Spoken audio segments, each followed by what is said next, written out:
But what you got to remember, mining communities were always villages and communities, strong at heart. My own family in North Wales was certainly that. What she did was not just destroy a mining industry with such viciousness, she destroyed communities and planned herself to do it. The real question is, were they smashed? Were they down? They were down. You had to find a way of lifting them up and giving them some hope that they could do something, not coming to see a minister every time. So we got the money together, we got the packages together, and we said, well, here, get on with it. And this is, I've been to a number, but this is the last one I've been to, is here today. Listen to the buzz. And when do they come into a room at a meeting to have a chat like this?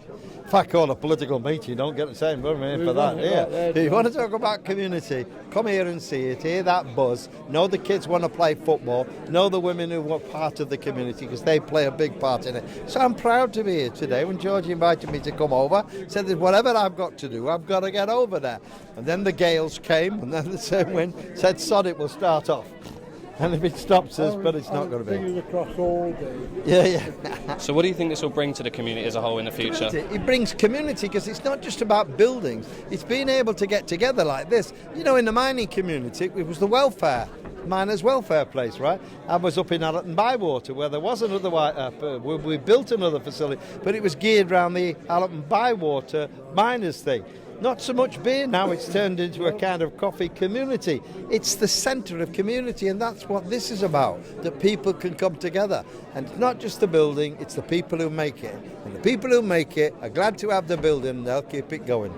So since 1998, the regeneration's obviously been this obvious work here today. Do you think there's a long way to go, or do you think we're starting to get there? As long as we're on the right path. Look, when I come here, you're not asking me to open a community building. You say to me, there's a country park, right? There's also the Enterprise Centre, which I went round. That's about jobs, because what this programme did, it provided in some cases more jobs in that area than was in the pit.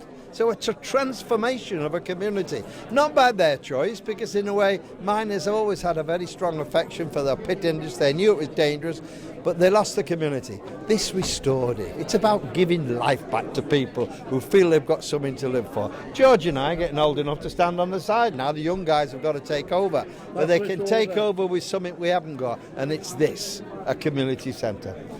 I hope they don't ask me to play football. I used to play for the parliamentary team.